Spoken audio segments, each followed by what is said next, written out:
Buenos días, el día de hoy vamos a abarcar el tema de inflamación. Vamos a pasar a hablar unas generalidades, siendo la inflamación una respuesta que toma el organismo frente a un determinado proceso infeccioso o un proceso de daño tisular.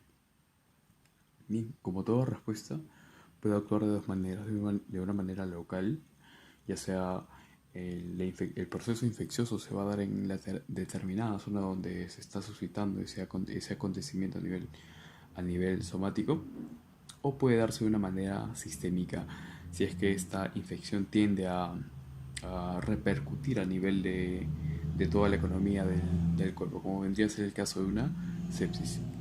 Bien. Esta inflamación requiere de mediadores inflamatorios, tanto para el inicio del comienzo de este proceso inflamatorio, así como también el hecho de que permanezca la inflamación, permanezca el tiempo que tenga que permanecer hasta que se erradique el correspondiente agente patógeno. Bien, estos mediadores inflamatorios pueden derivar de la lisis celular, sea de los componentes endógenos de una célula correspondiente a un determinado tejido, fibras nerviosas, como vendría a ser la sustancia P, que al momento de iniciar la vía nociceptiva, correspondientemente van a liberar sustancia P para que tiene determinados efectos sobre el tejido lesionado.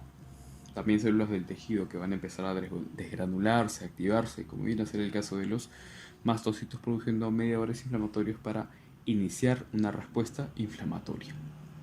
En lo que respecta a la etiología, pues predominantemente va a suscitarse los procesos infecciosos tanto a nivel de parásitos, como de hongos, como de virus, como de bacterias, así como también los procesos alérgicos relacionados con la hipersensibilidad del paciente, así como también los cuerpos extraños. Una astilla no solo contiene partículas de polvo, sino también puede contener patógenos ajenos al cuerpo que van a activar a través de patrones determinados receptores de moléculas que van a iniciar de la vía inflamatoria. Así como también un golpe, una lesión, una necrosis tisular o un daño a nivel de los vasos, desencadenando también la inflamación. En lo que respecta a los componentes, básicamente tenemos un componente vascular. Eso implica la vasodilatación, un aumento de la permeabilidad vascular, y también un componente inflamatorio para erradicar la presencia de algún cuerpo extraño en el tejido. Así como también esta inflamación tiene características. Los cuatro signos cardinales de la inflamación, como lo pueden ver en esa imagen que acabo de colocar, vemos cómo está enrojecida esa determinada lesión. Le vamos a llamar eritema, ese rubor, ese color rojizo que se torna en la lesión. Vemos también cómo hay una elevación en esa determinada zona, la vamos a llamar tumor, que básicamente es por el exceso de líquido a causa del aumento de esa permeabilidad en ese tejido, formando un edema, ¿no? Bien. Tenemos rubor, tumor, y también nos hemos percatado que en ese tipo de lesiones hay un aumento de la temperatura a causa de un aumento del flujo sanguíneo en ese determinado tejido. Y bueno, también complementar el dolor, dependiendo del grado de afección que tenga esta lesión. Incluso la picazón en esta determinada zona es una respuesta temprana del dolor, una forma temprana del dolor.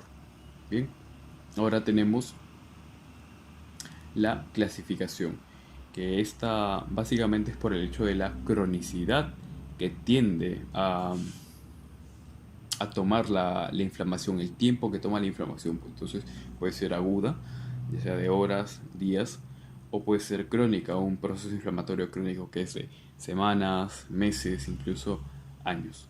Bien, también acotar que la inflamación aguda es un proceso que está mediado por la inmunidad innata, neutrófilos, mastocitos, incluso la cascada del sistema de complemento, mientras que la inflamación crónica predomina un componente de tipo linfocitario. Bien, bien.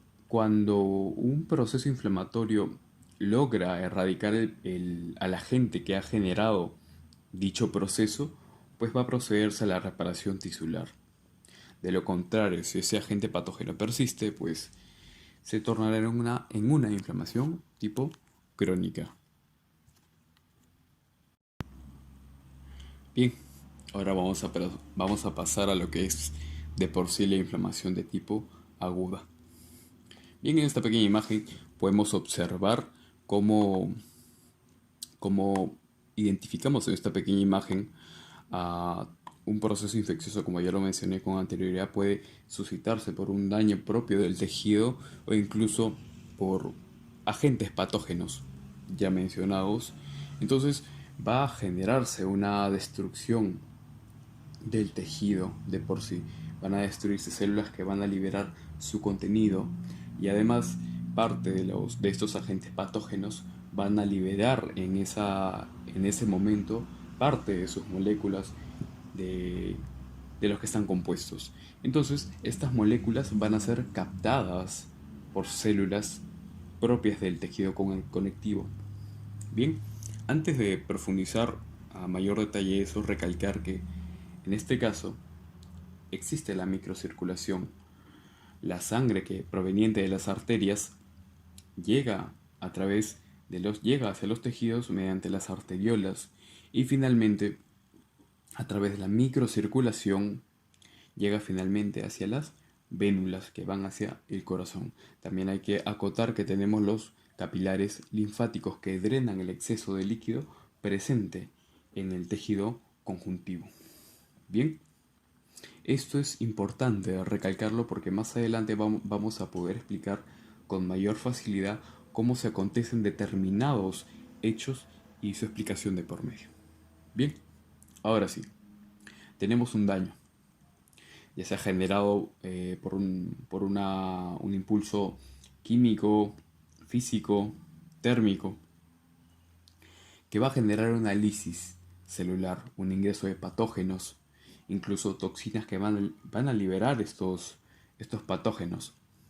Bien, al liberar estas moléculas son ajenas al cuerpo, estamos hablando de moléculas propias de los agentes patógenos o incluso moléculas que son parte de la integridad celular, tienen un determinado nombre. Se les va a llamar patrones moleculares asociados a daño, los famosos DAM, que van a ser reconocidos por, por las células que están las células que están en los tejidos subyacentes. Bien, tenemos por ejemplo los macrófagos, las células dendríticas, los mastocitos, que van a detectar estas moléculas provenientes de la lisis celular, provenientes de los agentes patógenos y van a iniciar una vía mediante la cual van a liberar mediadores inflamatorios. Bien, incluso aquí he podido acotar células epiteliales, también como la bibliografía de Grossman menciona que parte de los queratinocitos también pueden detectar estos DAM, estos patrones moleculares asociados a daño e iniciar una respuesta correspondiente a nivel intracelular. Y una vez generados los mediadores inflamatorios, van a liberarse estos mediadores que pueden ser preformados, el caso de la histamina, la serotonina por medio de las plaquetas si es que llega a manifestarse una ruptura de los vasos sanguíneos y liberación de las plaquetas al medio presente, o neosintetizados. Es el caso de las citocinas, el caso de los metabolitos del ácido araquidónico, prostaglandinas, leucotrienos, lipoxinas, etc., mediado por las ciclooxigenasas. Bien, ahora, en el caso de las citocinas, va a haber un complejo bastante peculiar, que es el inflamosoma. Una vez por ejemplo, los macrófagos o los queratinocitos detecten estas moléculas, va a iniciarse una cascada a nivel intracelular que va a conllevar a la formación de un complejo llamado el inflamosoma. Que finalmente este es un complejo cuyo fin es sintetizar y activar a las interleucinas tipo 1 beta, incluso factores de necrosis tisular y otras interleucinas que median, son fundamentales para los procesos infecciosos, el inicio de los procesos infecciosos. Bien, finalmente, estos mediadores inflamatorios van a tener varios efectos, pero los más importantes es a nivel vascular realizar una vasodilatación, un incremento de la permeabilidad vascular y finalmente el reclutamiento de las células en defensa del cuerpo, ¿no? Los leucocitos. Bien, ahora tenemos la inflamación aguda. Hay dos fases bastante importantes en la inflamación aguda: la fase vascular y la fase celular. En esta pequeña diapositiva vamos a abarcar solo lo que es la fase vascular. Bien, una vez se suscite el daño y se active la liberación de los mediadores inflamatorios, uno de estos mediadores que va a ser liberado por los mastocitos, que viene a ser la histamina, que es una mina vasoactiva, que va a unirse a varias estructuras de la microcirculación correspondiente del tejido. Va a generar una vasodilatación a nivel de las arteriolas. Esta histamina va a unirse a los receptores de histamina H1 o H2, conllevando una cascada intracelular para que puedan producir óxido nítrico sintetasa endotelial, que básicamente van a producir óxido nítrico. Una vez producido este óxido nítrico, va a acoplarse al músculo liso de la arteriola, va a generar una relajación y finalmente una vasodilatación a nivel arteriolar. Bien, esta vasodilatación, ¿qué implica? Que va a llegar un mayor flujo sanguíneo al tejido, pero ya no con la misma velocidad que tenía antes este vaso, el lumen de ese vaso, sino al aumentar el lumen de este vaso, el calibre de este vaso a causa de la vasodilatación, la velocidad con la que fluía este flujo sanguíneo va a ser mucho menor. Por lo tanto, aumenta la cantidad de flujo sanguíneo en el tejido, pero disminuye la velocidad de este, es mucho más lento. ¿Bien? Como segundo momento, este aumento del flujo sanguíneo va a aperturar el lecho de los capilares a nivel del tejido.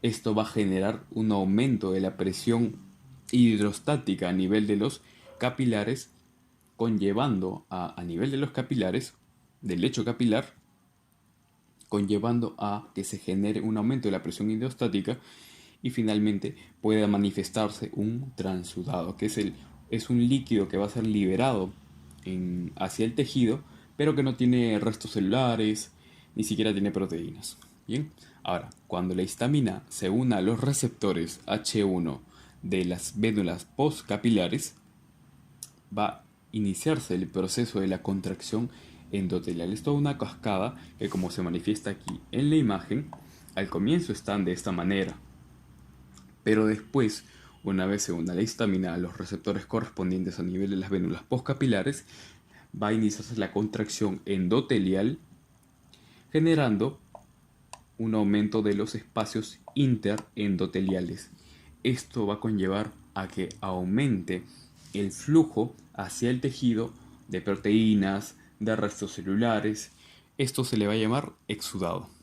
Bien, eso vendría a ser en cuanto a la fase vascular de la inflamación aguda. Ahora solo quedaría mencionar lo que es la fase celular. Antes de pasar a la fase celular, mencionar que recordemos que el flujo de la sangre es laminar, es por láminas. La corriente que está en el centro del vaso va mucho más rápido, están los elementos formes, es mucho más fluida. En cambio, en la periferia es parte del plasma, es líquido. Correcto, acá esta vendría a ser la periferia, que estoy señalando con rojo, y aquí con celeste vendría a ser la corriente axial. Bien, donde circulan los elementos formes. Al darse este proceso de vasodilatación, el ritmo se va a perder y va a generar toda una distorsión de los elementos, generando que que la mayoría de ellos que vienen a ser los leucocitos, predominantemente los leucocitos van a adherirse a las paredes del vaso. Entonces este proceso tiene un nombre, la marginación leucocitaria. Bien, acá vemos cómo estos leucocitos van hacia la periferia del vaso adyacente y empiezan a unirse a los receptores presentes en el endotelio. ¿De dónde salen estos receptores de selectina? Bien, como ya lo mencioné, la histamina y otro tipo de mediadores inflamatorios, como vendría a ser el caso de las interleucinas, en el caso de la interleucina 1, el factor necrosis tumoral, van a tener efectos también en el endotelio de las arteriolas y las vénulas postcapilares, generando que se produzcan moléculas de adhesión leucocitaria, como viene a ser el caso de las selectinas, de las integrinas. Bien, el leucocito va a estar en una constante de adherencia y desprendimiento, como se puede manifestar en la imagen, y que va a conllevar a que en determinado momento de esa adherencia y desprendimiento finalmente se fije, se adhiera completamente, el proceso de adherencia. El proceso de adherencia va a estar mediado por las integrinas. Bien, por integrinas. Una vez esté el leucocito adherido completamente a la célula endotelial, va a procederse a, a, a unirse a otro tipo de moléculas. Este tipo de moléculas se llaman las PKAN1, que suelen estar en mayor abundancia en los espacios interendoteliales. Entonces se van a unir y van a empezar a ingresar a través de estas, van a unirse estas moléculas para que puedan ingresar, atravesar o llegar al espacio interendotelial, donde se van a topar con la membrana basal, la cual van a tener que destruir a través de colagenasas y otro tipo de enzimas, para que finalmente lleguen al tejido extracelular. Bien, aquí, como ya lo coloqué, hay tres procesos iniciales: la marginación, el rodamiento y la adherencia. Los dos primeros están mediados por proteínas de tipo selectinas, y el último, la adherencia como tal, está mediado por proteínas de tipo integrinas. Bien, y el siguiente proceso que sufre el leucocito desde su paso del lumen hacia el medio extracelular se va a llamar diapedesis. Bien, estando el leucocito en el medio extracelular, va a toparse con moléculas, porque recordemos que el medio extracelular tiene muchas proteínas, tiene mucha. Recuerden que hay una matriz de por medio. Entonces el leucocito requiere de destruir esta matriz para llegar al foco infeccioso, porque está siendo atraído por factores quimiotácticos tanto endógenos como exógenos. Los endógenos vienen a ser las citocinas, mientras que los factores quimiotácticos exógenos vienen a ser parte de las moléculas liberadas por los agentes patógenos. Bien, estando en el tejido extracelular, los leucocitos, los neutrófilos, van a secretar enzimas de tipo colagenasas, elastasas, para romper esa matriz extracelular del tejido y llegar al foco donde están los agentes patógenos. Esto de por medio va a generar lesiones en el tejido. Bien, finalmente, hasta que estos reconozcan los factores quimiotácticos tanto endógenos como exógenos, al reconocerlos, pues van a activarse y van a ejercer sus correspondientes funciones en el tejido que está teniendo el proceso inflamatorio. Bien, aquí vemos con mayor detenimiento cómo tanto los factores quimiotácticos exógenos como endógenos van a ser reconocidos el leucocito va a reconocer estos patrones y va a generar también la liberación de determinadas interleucinas, va a generar cambios a nivel de su citoesqueleto para tener una mayor facilidad para que se mueva con mayor facilidad. Incluso cuando llega este leucocito a toparse a reconocer un patógeno como tal, va a iniciar la producción simultánea de metabolitos del ácido araquidónico, producción de citocinas, va a amplificar la reacción inflamatoria para que vengan más leucocitos y acaben con el agente patógeno correspondiente. Y también simultáneamente, una vez sea reconocido el agente patógeno, van a iniciar los procesos correspondientes para poder eliminarlo. Aquí vemos con mayor detenimiento cómo es que el neutrófilo los neutrófilos o los fagocitos tienden a ingresar al patógeno a través de un endosoma, donde finalmente estando el patógeno dentro de una vesícula a nivel intracelular, se unirá a una vesícula con enzimas proteolíticas, un lisosoma. Se une el complejo fago-lisosoma, donde finalmente el agente patógeno va a ser destruido. ¿A través de qué? ¿Cómo? En este medio, en estas vesículas intracelulares, las cuales contienen al fármaco y tienen enzimas proteolíticas, también se van a producir a nivel de la membrana de estas vesículas. Tenemos proteínas, por ejemplo, la fagocitooxidasa, que van a mediar la producción de especies reactivas de oxígeno, incluso especies reactivas de nitrógeno, que básicamente son moléculas altamente reactivas, altamente dañinas, que van a afectar gravemente al agente patógeno. Son 3 fases las implicadas en la destrucción en la fagocitosis: reconocimiento y fijación, atrapamiento y finalmente la destrucción del patógeno.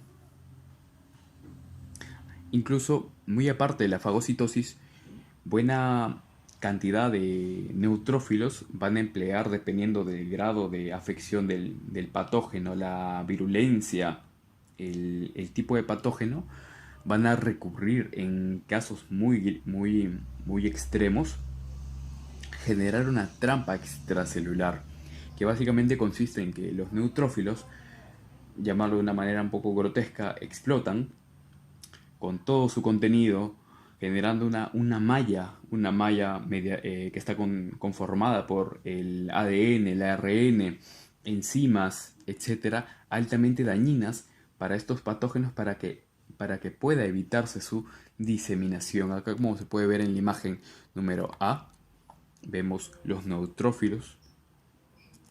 Y aquí vemos cómo en la imagen número B están empezando a manifestar esta explosión para generar una red. Por eso se le menciona que es una red extracelular que va a atrapar a los agentes infecciosos en este proceso para evitar su diseminación. Incluso aquí en la imagen C se puede ver cómo varios de estos patógenos son contenidos, son atrapados por esta red, pero de por medio implica mucha muerte celular a nivel de los neutrófilos, de los leucocitos. Simultáneamente no solo actúan los neutrófilos en la inmunidad innata, también actúa un conjunto de proteínas denominadas el sistema de complemento, que a través de muchas vías, ya sea una vía alternativa, una vía clásica o incluso una vía de lectina, van a activarse estas proteínas de complemento. Estas proteínas de complemento necesitan, por así decirlo, destruir una porción de esta proteína para activarse. Las 3 funciones principales de este sistema de complemento tenemos la inflamación. O sea, estas moléculas van a amplificar, van a mantener el proceso inflamatorio a través de la liberación de determinadas moléculas. Se van a adherir, van a ser reconocidas por otros leucocitos para informar que el proceso inflamatorio continúa y debe de tomarse acciones correspondientes, generando más citocinas y otro tipo de factores quimiotácticos endógenos. Bien, esa es la primera función. La segunda función es básicamente opsonizar a los agentes patógenos. ¿Qué quiere decir esto? Que estas moléculas del sistema de complementos se van a unir al agente patógeno, y este agente patógeno queda opsonizado, está lleno de estas moléculas de complemento. ¿Y esto qué facilidad o qué ventaja toma? Que básicamente los fagocitos, las células fagocitarias, van a reconocer con mayor facilidad estas células que están opsonizadas por el sistema de complemento, y van a proceder a la degradación correspondiente. Y el más interesante, incluso el más gracioso hasta determinado punto, es la acción de formar un complejo de ataque de membrana, el complejo MAC, que básicamente es crear un tubo gigante dentro del agente patógeno para que haya una lisis de por medio y explote. Es bien gracioso, e incluso el proceso de cómo se forma esto es bastante interesante, pero este proceso solo se aplica para las bacterias que tienen una membrana celular bastante delgada. Bien, no para no es para las bacterias que tengan una doble bicapa lipídica, etcétera. Solo para las que tengan una, una capa, una bicapa lipídica. Bien. Finalmente, vamos a hablar acerca de la evolución de esta inflamación. De por sí, la inflamación aguda puede resolverse como no puede resolverse. Cuando no se resuelve, cuando el agente patógeno persiste, la inflamación va a tornarse, va a dejar de ser aguda y va a tornarse crónica, mediada por el sistema inmune adaptativo. Ya hay una lesión la lesión que ha generado ese agente, los leucocitos y otro tipo de agentes en el tejido ha sido tan grave que incluso el hecho de ya no va a haber una regeneración celular de por medio, va a predominar la fibrosis. Bien, por otro lado, tenemos la inflamación aguda puede solucionarse, puede erradicarse el agente patógeno para que finalmente inicie el proceso de reparación celular, que conlleva a una cicatrización, a una regeneración celular, incluso la eliminación y la limpieza de todos los restos celulares que se han acontecido durante el proceso inflamatorio. También es vital recalcar el hecho de que una vez se ha erradicado el agente patógeno en el tejido correspondiente, donde se suscitó la inflamación, ya los mediadores inflamatorios van a dejar de producirse, porque el proceso el agente patógeno ya se erradicó en su totalidad. Bien, entonces ya no se van a producir mediadores proinflamatorios, ahora se van a producir mediadores antiinflamatorios. Por ejemplo, tenemos las lipoxinas antiinflamatorias que van a inhibir la quimiotaxis, van a inhibir la adhesión celular. Incluso macrófagos van a liberar interleucina 10, factor de crecimiento transformante beta, que tienen básicamente efectos antiinflamatorios. Una vez liberadas estas sustancias, estos mediadores antiinflamatorios, pues procederá a realizarse el proceso de reparación celular correspondiente. Bien, entonces finalmente eso sería el esquema general de la inflamación. Espero haya sido bastante comprensible. Y nada, agradecer de nuevo una vez más a las personas que siguen motivándome en la ejecución de estos videos. Y también agradecer a mis profesores que me apoyan en el hecho de compartir el conocimiento. Eso sería todo. Muchas gracias.